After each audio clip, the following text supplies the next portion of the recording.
E aí galera, beleza? Vamos começar mais uma aulinha maravilhosa de orgânica. Isso mesmo. Vamos lá, chama a vinheta comigo. Vinheta! Tum, tum, tum, tum.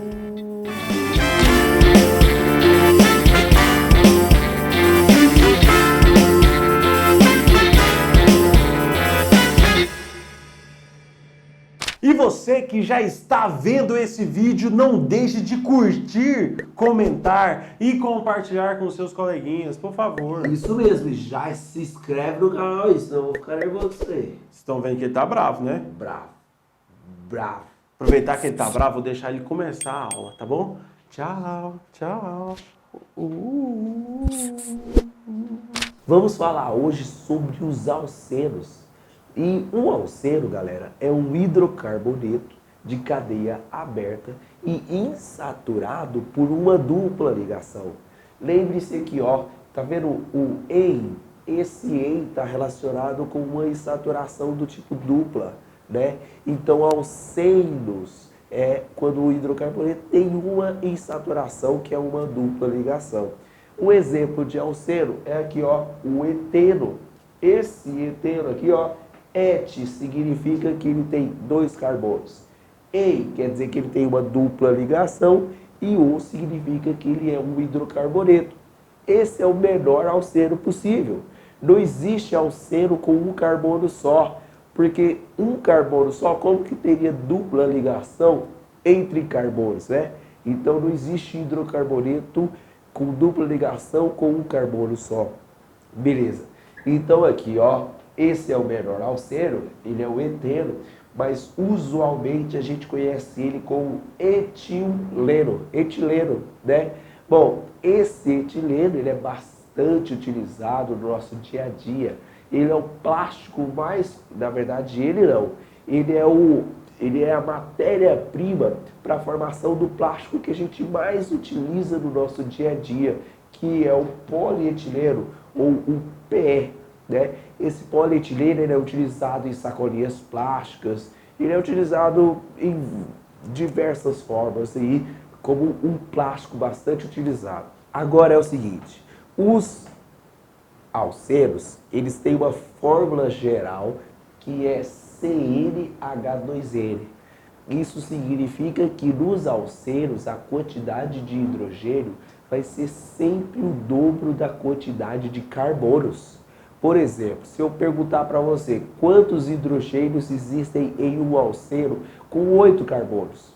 Simples. Se ele tem 8 carbonos, o número de hidrogênio é o dobro, ou seja, ele vai ter 16 hidrogênios. Então fica simples saber a fórmula molecular de um alceno, saber apenas a quantidade de carbonos que o forma. Beleza, galera? Deu para entender o que é um alceno? Agora, o tio Pavas vai passar mais exemplos para você de alcenos e como nomear esses compostos aí. E aí galerinha, o tio Soneca falou um pouquinho para você sobre a natureza dos compostos. Também devemos ressaltar que por ser um hidrocarboneto, todo alceno ele é insolúvel em água, ele não consegue ter miscividade ou interação com a água, tá bom? Então a gente fala que alcenos e a água, elas fazem misturas heterogêneas, porque não tem interação, tá bom? Agora o seguinte, quando nós temos cadeias maiores, a gente precisa dar o nome dessas cadeias. E existem algumas regras para elas. Ó, a gente ainda não viu as funções oxigenadas e nitrogenadas. Então, para a gente, o que temos dentro dos hidrocarbonetos são insaturações e ramificações. E a coisa que você precisa saber é que insaturação é ligação dupla ou tripla entre carbonos. Tem que ser uma ligação entre carboninhos. Não pode ser uma ligação entre carbono e oxigênio. Carbono e oxigênio não caracterizam insaturação. Isso a gente falou lá nas classificações de cadeias para vocês, tá bom? Agora é o seguinte, essa insaturação, ela é mais importante que qualquer ramificação. Porque na aula passada a gente falou sobre as ramificações. Falamos para vocês que os alcanos, eles têm prioridade pela ramificação mais próxima. E essa ramificação mais próxima era mais importante por quê? Porque a cadeia ela é toda saturada, somente com ligações simples. Só que nos alcenos não é somente ligações simples. Nós temos uma ligação dupla. E essa ligação dupla é a parte mais importante da cadeia. Isso que você tem que frisar. Agora, a cadeia principal é aquilo que a gente tem que achar primeiro, é a principal cadeia, é a cadeia maior que envolve a dupla ligação. Tá bom? Então, vou olhar aqui o seguinte, ó, nós temos 1, 2, 3, 4, 5 carbonos. Essa cadeia é uma cadeia maior que eu consigo achar, que tenha esta ligaçãozinha dupla bem aqui. E essa ligação dupla, ela que vai dar que vai ajudar a gente a contar a cadeia. Porque agora você não vai ter que ver mais onde estão as ramificações. Você vai ter que olhar a ligação dupla. Essa ligação dupla, ela está mais próxima desta extremidade de lá.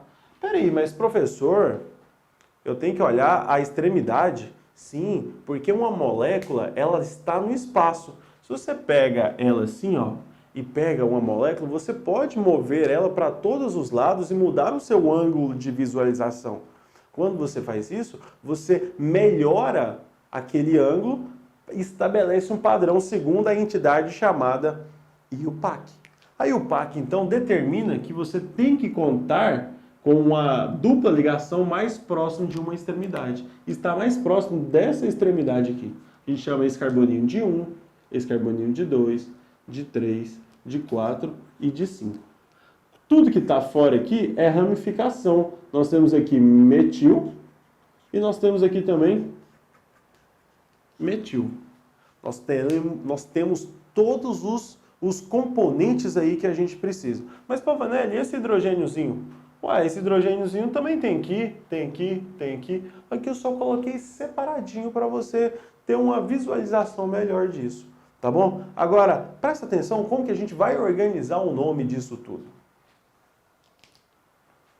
Repara bem aqui o seguinte. Primeiro a gente coloca o nome de todas as ramificações e as posições dessas ramificações. E o prefixo para essas posições. Nossa, parece muito complicado, né? Mas olha só. Temos metil e temos metil no carbono 4. Espera aí. Eu tenho metil e eu tenho metil. Em vez de colocar 4 metil, repetir isso, eu posso fazer o seguinte, ó. 4,4 dimetil. Isso indica o seguinte, esse di antes aqui, ele significa que eu tenho 2 metil. Aonde? Em quais posições? No 4 e no 4. Se tivesse no 3 aqui, eu colocaria no 3 e no 4. Tudo depende da posição que você estabelecer e colocar para os seus carboninhos. Tá bom? E aqui depois, não temos mais ramificações, mas temos uma cadeia principal com 5 carbonos. A gente chama 5 carbonos, o prefixo é pente.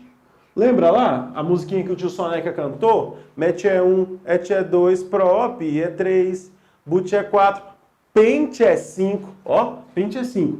Só que a ligação dupla, ela pode estar em qualquer parte da cadeia. Se eu coloco lá somente penteno, eu não sei para você onde que está a ligação dupla, eu não estou indicando. E eu preciso colocar no nome todas as informações possíveis para dar o nome da cadeia. Eu coloco aqui para você, ó, está entre o 1 e o carbono 2. Você sempre conserva o menor número. Sempre o menor. Tudo que a gente for ver na química orgânica é sempre procurando a menor numeração. Ok? Então eu vou colocar assim, ó, 1 em. Agora sim, lembra que lá nos alcanos era alcan e aqui agora é alcen. Ó, em. Esse em indica ligação dupla. Essa ligação dupla para você vai conseguir interpretar por causa desse em dessa posição. Peraí, mas Pavanelli, você colocou o 1 e o 2. Como que eu sei que está no 2? Esse carbono 1 ele só pode estar ligado no carbono 2. O carbono 2 só pode estar ligado no carbono 3 e no carbono 1. Mas quando tiver uma dupla entre o carbono 2 e o carbono 3, eu vou ter que usar o número 2, porque é um número menor do que o número 3. E o final aqui, como que a gente encerra? encerra com a letra O. Essa letra O indica hidrocarbonetos. Então temos vários significados. Vem aqui comigo. Pente, são 5 carbonos na cadeia principal. Nessa cadeia principal, entre o carbono 1, implicitamente aqui também está colocando para você o carbono 2. Entre o carbono 1 e o carbono 2 temos uma dupla ligação. E eu sei que na cadeia toda só tem carbono e hidrogênio. Lá no carbono 4 da cadeia principal, corta. Lá no carbono 4 da cadeia principal, eu tenho 2 ramificações metil. Metil significa um carbono. Ok? Tá fácil para você? Agora, nós temos aqui uma cadeia que é muito simples e é muito fácil de você ver. Ó, 1, 2, 3. A gente chama isso aqui de propeno. São cadeias que são alcenos também, porque tem uma insaturação entre carbonos do tipo dupla. Outra coisa importante que os vestibulares adoram cobrar é te dar uma estrutura ou falar o nome de uma estrutura e te pedir a fórmula molecular desse composto. E aí você tem que, às vezes, agilizar aquilo para você ter uma ideia mais fácil de como faz a questão. Agora é o seguinte, como a gente falou aqui que é CnH2n, as fórmulas dos alcenos, quando tiver uma única insaturação, você vai observar aqui o seguinte, ó, você só vai contar a quantidade de carbonos. 1, 2, 3, 4, 5, 6, 7. Tem 7 carbonos. Então a fórmula é C7H o quê? Se você já achou que aqui é 7, então aqui é 2 vezes 7. H14. Quer conferir? Não acredita? Vem aqui comigo. 3 mais 3, 9, 9, 9. Não acredita? Vem aqui comigo, confere, confere. 3 mais 3, 6. Mais 3, 9. Mais 2, 11. Mais 1, 13. 3 mais 4. Bora, caramba. 28? Acertou. Ah, miserável. Quem te ensinou isso? Professor, foi meu professor muito doido de ciência. Tá bom. Você não acredita? Vem aqui comigo que eu vou te mostrar e vou te provar. 3 mais 3, 6. Mais 3, 9. Mais 2, 11. Mais 1, 12. Mais 2, 14. Então, confere sim. Isso vale para todas as vezes? Sim, todas as vezes que forem alcenos de cadeia aberta com apenas uma insaturação. Será que também dá certo no propeno? Aqui é C3H6. 3 hidrogênios aqui, com mais um hidrogênio aqui, com mais 2 hidrogênios aqui, totalizando 6. Tá bom? Essa foi a nossa aula sobre alcenos. Espero que você tenha entendido e conseguido aguentar até o final da aula. Tá bom? Porque você precisa curtir e comentar o vídeo. Tá bom? Vem comigo. Galera, você que tá aí até agora no vídeo, comenta aí, ó. Pavanelli tem um capacete debaixo da camisa. E por hoje é só. Tô de dieta. Se inscreve aí.